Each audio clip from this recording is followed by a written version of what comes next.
نماز پڑھنے کا مسنون طریقہ۔ حضرت ابو ہریرہ رضی اللہ عنہ فرماتے ہیں کہ نبی صلی اللہ علیہ وسلم مسجد میں تشریف لائے، اس کے بعد ایک شخص آیا اور نماز پڑھنے لگا۔ نماز کے بعد اس نے آ کر نبی کریم صلی اللہ علیہ وسلم کو سلام کیا۔ آپ نے سلام کا جواب دے کر فرمایا کہ واپس جا کر دوبارہ نماز پڑھو، کیونکہ تم نے نماز نہیں پڑھی۔ چنانچہ اس نے دوبارہ نماز پڑھی اور واپس آ کر پھر آپ کو سلام کیا۔ آپ نے اس مرتبہ بھی یہی فرمایا کہ جا کر دوبارہ نماز پڑھو، کیونکہ تم نے نماز نہیں پڑھی۔ 3 مرتبہ اسی طرح ہوا۔ آخر اس شخص نے کہا کہ اس ذات کی قسم جس نے آپ کی بعثت حق پر کی ہے، یعنی حق کے ساتھ آپ کو نبی بنا کر بھیجا ہے، میں تو اس سے اچھی نماز پڑھنا نہیں جانتا، اس لیے آپ مجھے اچھی طرح نماز کی تعلیم دے دیجیے۔ آپ صلی اللہ علیہ وسلم نے فرمایا کہ جب نماز کے لیے کھڑے ہوا کرو تو پہلے تکبیر کہو، پھر قرآن مجید میں سے جو کچھ تم سے ہو سکے آرام آرام سے پڑھو، یعنی سورۃ الفاتحہ اور اس کے بعد کی قرات کی طرف اشارہ ہے۔ اس کے بعد رکوع کرو اور اطمینان سے رکوع میں جاؤ، یعنی جلدی نہ کرو۔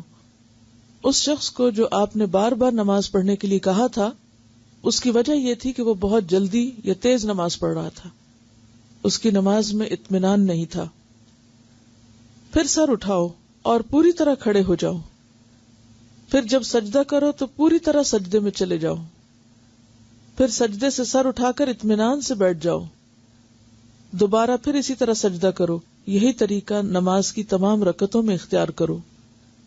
اس شخص نے قیام، رکوع اور سجود اچھی طرح ادا نہیں کیے تھے، اسی وجہ سے آپ صلی اللہ علیہ وسلم نے اسے نماز لوٹانے کا حکم فرمایا، یعنی جلدی میں پڑھی ہوئی نماز گویا نماز ہی نہیں، اس شخص نے گویا پڑھی ہی نہیں۔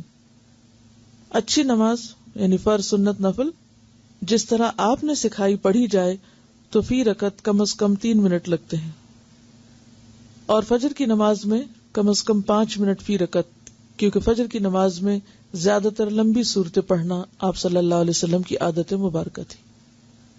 آپ صلی اللہ علیہ وسلم اس سے کہیں زیادہ وقت بھی فی رکعت لیتے تھے، یعنی یہ منیمم ہے۔ قرآن اور دعاؤں کا ہر لفظ پورا معروف طریقے سے عربی لہجے میں ادا کیجیے۔ بہتر ہوگا کہ ایک نماز بآواز بلند پڑھ کر کسی دوسرے کو سنا دیجیے، اس لیے کہ انسان اپنی غلطی خود نہیں پکڑ پاتا، انسان کو خود نہیں پتا چلتا کہ وہ کہاں غلط ہے۔ ہر نماز یہ سمجھ کر پڑھیے کہ یہ آپ کی آخری نماز ہے، یعنی ہر نماز کو بہترین بنانے کی فکر ہو، کیونکہ کوئی نہ کوئی نماز تو آخری ہونی ہی ہے، تو بہتر ہے کہ ہر نماز اسی طرح پڑھی جائے تاکہ آخری بھی اچھی سی پڑھی جا سکے۔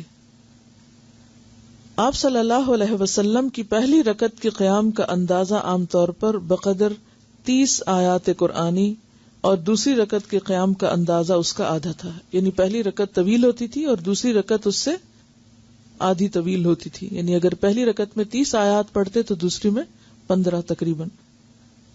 آپ صلی اللہ علیہ وسلم سے فجر اور مغرب کی نماز میں سورہ طور کا پڑھنا بھی ثابت ہے، فجر اور مغرب کی۔ اس سے پتہ چلتا ہے کہ مغرب کی نماز بھی بہت جلدی نہیں پڑھنی چاہیے، نہیں بعض اوقات آپ نے وہ قرات جو فجر میں کی اور فجر کی قرات طویل ہوتی ہے تو وہی مغرب میں کی، تو اس سے پتہ چلتا ہے کہ مغرب کی نماز بھی وقت لے کر پڑھنی چاہیے۔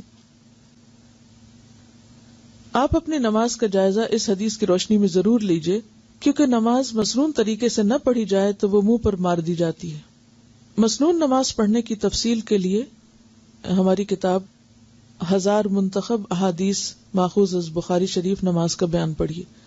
یہ انہوں نے بخاری کا ترجمہ لے کے اس میں سے ریپیٹیشن نکال کر ایک کتاب اردو میں چھاپی ہے، اچھی مفید کتاب ہے، کوئک ریفرنس کے لیے سب کے لیے وہ اچھی ہے انشاءاللہ۔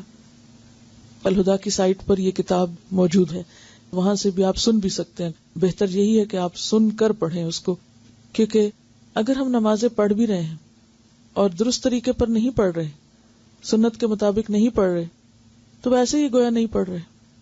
اور نماز تو وہ چیز ہے جس کا سب سے پہلے حساب ہوگا قیامت کے دن، اور جب تک کوئی نماز کے پرچے میں پاس نہیں ہوتا وہ آگے نہیں جا سکے گا۔ یعنی یہ ہوم ورک صرف یہاں کا نہیں ہے، یہ تو آخرت کا بھی ہے، جس کے لیے سب کو تیاری کرنی چاہیے۔ ٹھیک ہے.